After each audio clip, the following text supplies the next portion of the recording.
It started with documents, old, yellowed, untranslated. I wasn't there to judge, only to digitize. They said it was a historical cleanup, records from the trials, procedures that never should have happened. They never mentioned why some files were sealed or why the server room had no windows. One folder kept surfacing, Aegis, and one name, scratched out in some versions, underlined in others. I told myself I was being paranoid.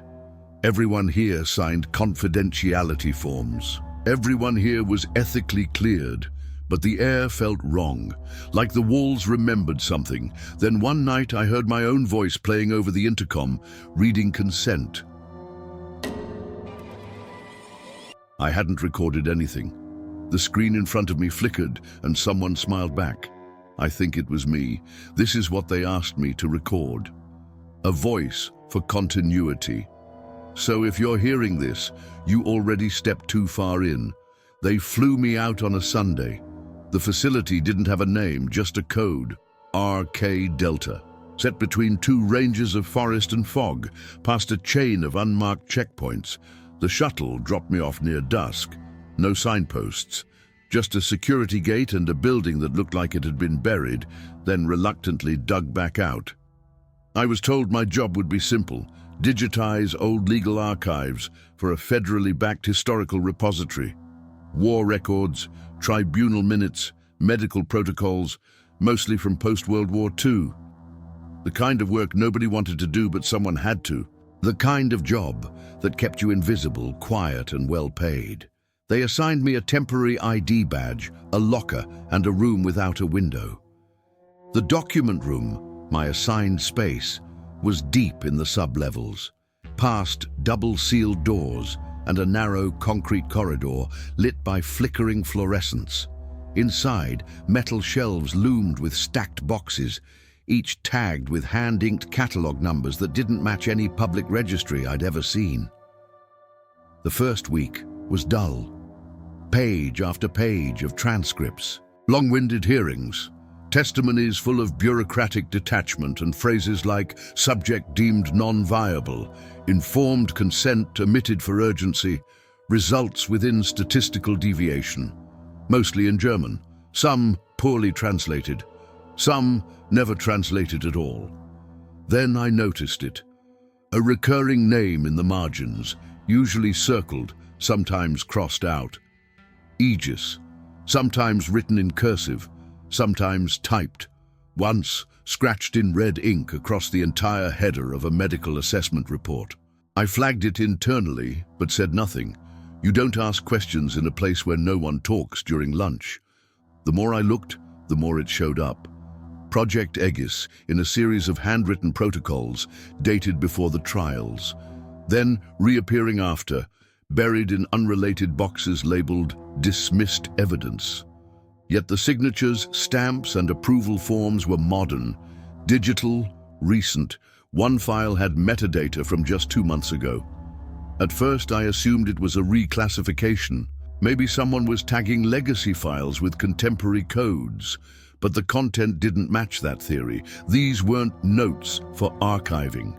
These were revisions, addenda. Someone had gone back into these atrocities and rewritten them as if they were still active frameworks. That's when I checked the network history.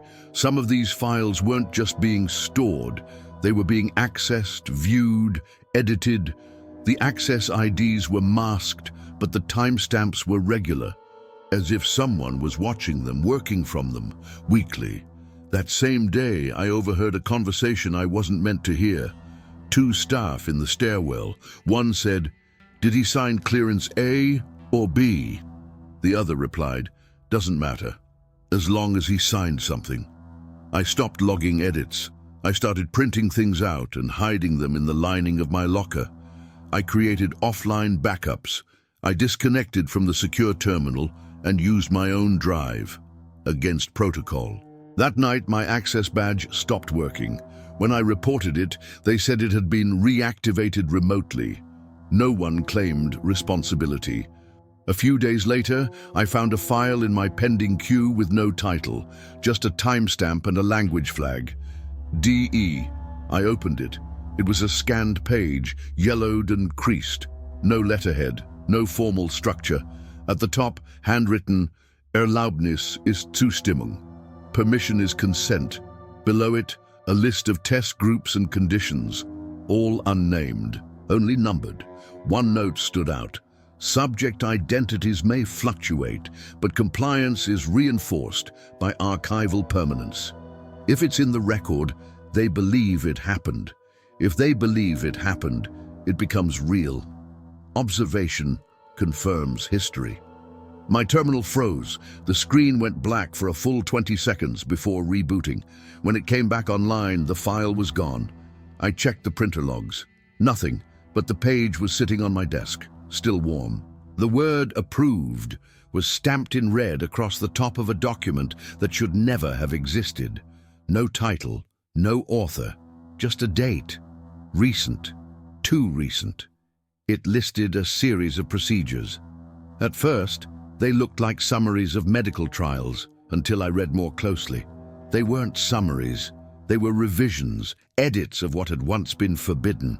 Every paragraph looked like a warped reflection of something I'd already seen in the tribunal archives. It was the same language, but softened, sanitized, rewritten to sound clean. One sentence read, "Consent can be reasonably interpreted through behavioral suggestion, especially in low-awareness subjects." Another said, "Subject compliance is valid if resistance does not exceed the expectation curve." I didn't understand all the terminology, but I recognized the structure. These weren't just old protocols. They were forbidden experiments, disguised beneath legal phrasing, repackaged, reapproved. One note in the margin chilled me more than the document itself. If the subject believes it was a dream, it qualifies as voluntary.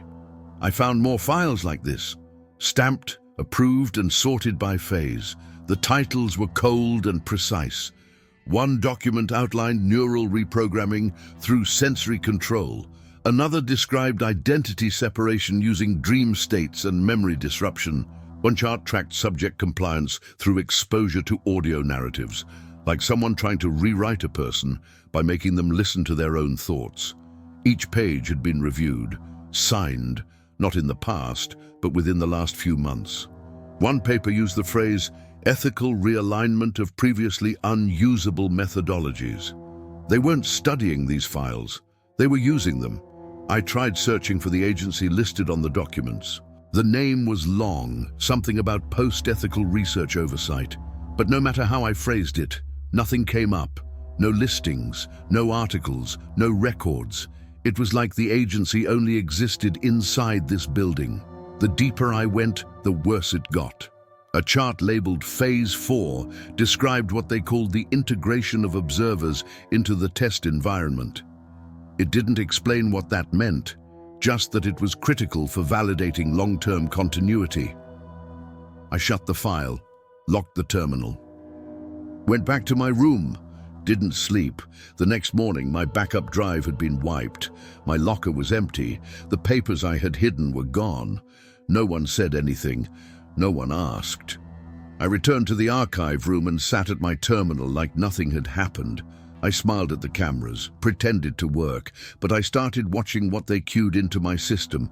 New folders had appeared, neatly organized, all labeled under the same name I'd seen before, Project Aegis. The folders were divided by subject type, observation, behavior, compliance, and one labeled Active Trials.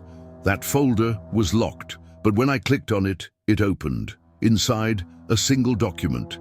It described a behavioral study on participants who believed they were employees. Subjects were exposed to false hierarchies, given fake credentials, allowed controlled access to manipulated environments. The goal was to study the illusion of free will inside a system built on repetition. At the end of the document was a case summary with my arrival date, my access logs, and my name. It said, condition, primed. Role, believes he is an analyst. Override, not yet triggered. I stared at the screen. I told myself it was a mistake. But then the printer behind me came to life. No one was in the room. It printed a single line. Observation confirms consent. Continue as assigned. I stood there for a long time, not moving. Later that evening, I remembered something. A professor from my old university had visited the site a week earlier. He was a man I respected, an expert in scientific ethics. I had taken his course on the Nuremberg trials. He smiled when he saw me, asked how I was settling in. That night, I found his name listed on one of the approval forms, not as a guest, as one of the original signers. I wasn't supposed to have access to surveillance feeds, but the system didn't stop me. Late one night, while reviewing a new stack of Digitize case files, I noticed a hidden folder buried under mislabeled metadata. It was filled with short video clips, each no more than 10 minutes long. Black and white. No sound. Each clip showed a single person seated in a small room, always alone, always in the same chair. There were no wires, no restraints, no visible instruments, just mirrored walls, cold lighting, and silence. But their reactions. One subject jerked suddenly, mouth open, eyes darting as if trying to follow something invisible. Another began laughing, quiet at first, then hysterical, before freezing mid-expression, like a switch had flipped. Others just sat perfectly still, too still. In one video, a woman clutched her arms and began whispering to the mirrored wall. No sound, but her lips moved like a chant. I clicked another file and froze. The room was empty, no patient, just a speaker on the wall playing a voice. My voice. Reading a consent statement, I sat back in the chair, breath caught in my throat. I had never recorded that message, I had never read those words, but it was me, same tone, same rhythm, every syllable, every pause, calm, reassuring. By remaining in this space, you are confirming your awareness of observation. You may leave at any time. But the door in the video was closed, no handle on the inside. I watched the footage 3 more times. It never changed. It was me. The next day, people in the facility started treating me differently. No one checked my ID at the elevators anymore. No one asked why I was in restricted wings. A woman in the corridor nodded and said, "Morning, doctor." I didn't correct her. I tried asking someone from security what the footage was for. He smiled and said, "You'd know better than I would." That afternoon, I found a badge inside my locker.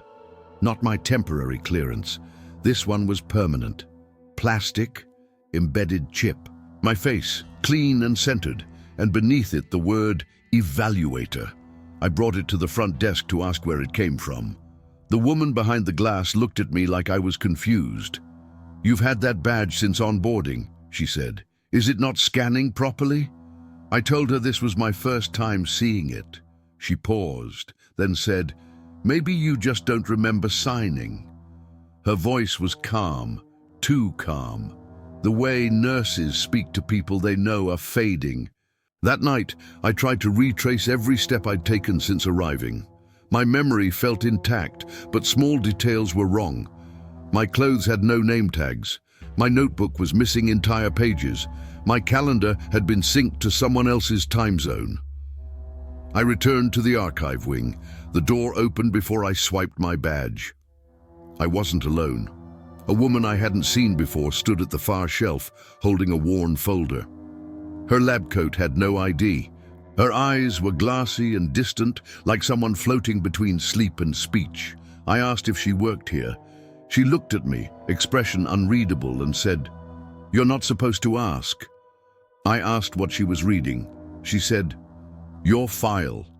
I stepped closer. She turned the folder toward me. Inside were pages from the sessions I had watched. Images, transcript snippets, my name at the bottom of each one. I asked how she got them. She didn't answer. She just leaned forward and whispered something I wish I could forget. "You signed already," she said. "We all did." Then she closed the folder and walked away, leaving it behind. When I opened it again, the pages were blank. I didn't notice the blackouts at first. It started as minor disorientation, forgetting where I left things, a coffee mug I swear I never poured, a document marked as read when I hadn't opened it. The little glitches you blame on stress, on routine, on long hours underground. But then I woke up at my desk, 3 hours missing, terminal still on, a consent file open, one I didn't remember accessing. I checked the system log. It said the document was downloaded, reviewed, and tagged for archiving.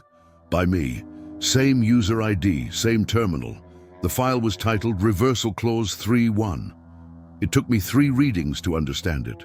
Observers who demonstrate internal ethical resistance during live protocol evaluation may be reclassified for integration into the subject condition. To maintain objectivity, integration occurs without full disclosure. Double-blind compliance ensures continued data integrity. It wasn't hypothetical. There were checkboxes, status flags, notes. Next to my name, integration approved. I leaned back and stared at the screen. My hands were shaking. But part of me, some distant part, wasn't surprised. I'd felt it, the way the place turned, the way people looked through me. I went back to the security archive and pulled the most recent timestamp under my badge ID. The footage loaded slowly. No title, just static. Then a room, white walls, one chair. I watched myself walk in, calm, composed. I sat in the chair. I adjusted the sensors like I knew exactly what to do. I leaned back, and I smiled. Not a forced smile, a knowing one, as if I had been there before. The video ended with the lights dimming. No one else appeared on screen. I scrubbed through the other feeds. 2 more clips. Same room, same chair, different days, same sequence. Me walking in, me sitting down, always alone, always smiling. I checked the network metadata. The session logs confirmed the recordings were real. They listed the operator as Evaluator 3. That was my ID. The IP address matched my station, and the consent form, already signed. With my name, my signature, perfectly replicated. I didn't remember writing it, but I couldn't deny it was mine. Same pressure, same slight lean on the R. Even the smudge on the lower loop of the A, the one I'd had since childhood, but I hadn't signed it. I told myself maybe someone forged it. Maybe this was a test. Some ethical stress trial to see how far I'd go before cracking. Then I found the backup copy, buried in the mirrored drives, locked in a folder named Redundancy Protocol. The audio began automatically. It was my voice again. If you're hearing this, you've likely questioned the terms. That's good. That means it's working.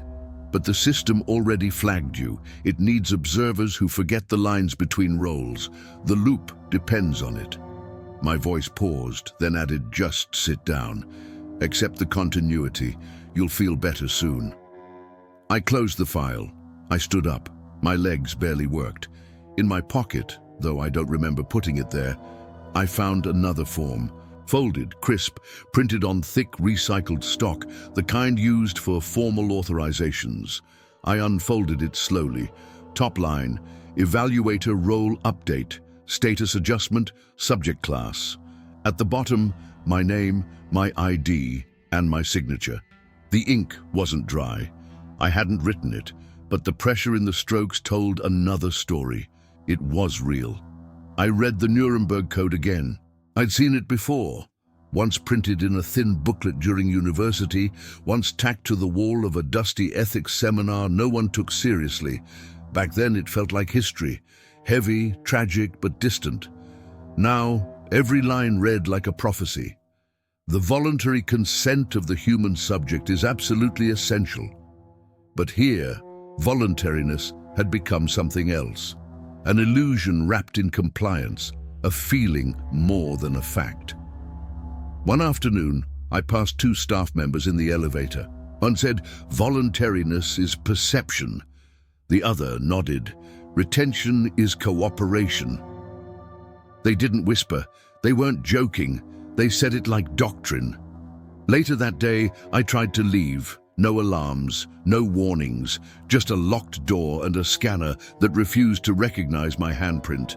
I tried my badge, denied. I walked to another exit. Same thing. I kept walking until I reached the original entry gate, the one I passed through when I first arrived. It was sealed. The keypad flashed red. A message appeared. Authorization mismatch, identity not found. I stared at it for a long time, then turned and walked back. No one stopped me. No one even looked. Back in the hallway, a screen flickered on as I passed. It displayed the consent document, the one I never remembered signing. Below it, my face, smiling. Below that, a label, Evaluator number 9. I hadn't heard that designation before, not out loud. That night, someone slipped a note under my door, typed, folded once. Centered on the page, Evaluator 9, your resistance confirms suitability. Please remain still. I didn't sleep. The phrase repeated in my head like a rhythm. Your resistance confirms suitability. I tore the note up, flushed the pieces, opened every drawer in my room looking for cameras. I unplugged the light, sat in darkness, tried to listen, tried to remember who I was before this place. But I couldn't. Everything I recalled now felt filtered, polished, like a dream I'd been told I had. The next morning, the lights in the hallway buzzed louder than usual. The walls seemed narrower. I walked into the archive room. Someone had rearranged the files. The Aegis folders were now front-facing, cleanly labeled in English. One of them was open, resting on the table as if waiting for me. I flipped through the first few pages. Protocol summaries, subject observations, consent logs. I stopped on a page titled Informed Silence. The principle was clear. If a subject is informed enough to question participation and remains within the testing environment, silence itself affirms continued consent. I stood frozen. That's when the intercom crackled. Not a tone, not static, a voice. My voice. Calm, measured, familiar. It said, "Begin session." It started with a backup server no one had mentioned before, buried in the subdirectory tree, behind a folder marked with nothing but a tilde symbol. When I opened it, the screen flickered, then loaded a list of archived media files, dozens of them, all dated nearly 20 years ago. The names were formatted like case numbers, but one stood out. Evaluator 0 Final. I clicked. The video was grainy. Static rolled across the bottom. The angle was wide, shot from a ceiling corner, capturing the observation chamber from above. A man entered the room. He was alone. He looked like me. Not vaguely, not coincidentally. Exactly like me. Same posture, same crooked collar, same scar near the temple. He wore the white coat, the badge, the same weary expression I'd seen in the mirror for weeks. He sat in the chair like it was routine, adjusted the audio input, then began to speak. His voice was calm, slow. "We thought we were fixing history." He paused, "but we built a mirror." The feed ended with him looking directly into the lens, silent, and then the screen went black. I stared at my reflection in the monitor, watched the way my own expression echoed his, the shape of my jaw, the distance in my eyes. I tried to move to break the similarity, but I couldn't. I stayed frozen, watching myself, watching him. After that, I started seeing it everywhere, repeating faces, patterns in the staff, the same expressions from different people, a receptionist who blinked just like the janitor, a technician who walked with the same limp as the woman from the hallway. The halls were recursive, always turning back on themselves. I passed the same potted plant 3 times in opposite directions. My calendar reset itself. My watch blinked 0317 3 times in 1 hour. Even the files repeated. Old documents reappeared under new names. Dates blurred together. One form dated 1947 was identical to one I'd reviewed last week, down to the typo in the second paragraph. The system didn't hide the loop anymore. It reinforced it. One afternoon, I found a fresh folder on my desk, my name printed neatly on the tab. Inside, a single page. It read, "Evaluator 9 is eligible for terminal confirmation. Voluntary compliance established via behavioral evidence." I didn't run. I didn't protest. There was nowhere to go and no one to appeal to. So I walked to the test room, the one with the mirrored walls, the one I'd seen too many times in too many angles. It was already prepared. The chair in the center, the audio recorder on the table, a small green light blinking faintly. I sat down, not out of surrender, out of recognition. This is what it had always led to. This wasn't research, it was confession, and I was simply next. I adjusted the mic, took a breath, began speaking. If you're hearing this, they've already approved you. You've already been seen, assessed, looped into the continuity. We thought the code would protect us, that ethics were a wall, but they're a mirror. They show you what you think you are and reflect what they need you to be. History doesn't repeat itself. It waits, it observes, it edits the names, rearranges the corridors, reschedules the appointment. I looked up at the mirrored glass. No one there. Or maybe I was already watching. The light above me flickered, then turned solid green. I leaned in toward the mic and whispered, "They approved this, so you'll approve it too." I don't remember what they called me anymore.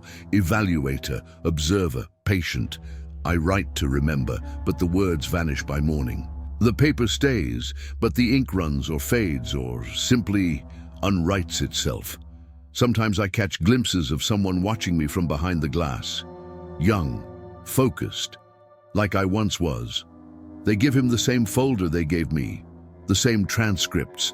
I hear the familiar speech playing again, the one about ethics and oversight and consent. It echoes through the walls like prayer. He thinks he's here to help. They all do. The walls are clean. The badge fits. The scanner beeps green. That's how it starts. And I sit here waiting, watching, listening for my voice in someone else's mouth. The cycle doesn't close, it only resets. And if you're listening to this, maybe you already signed too.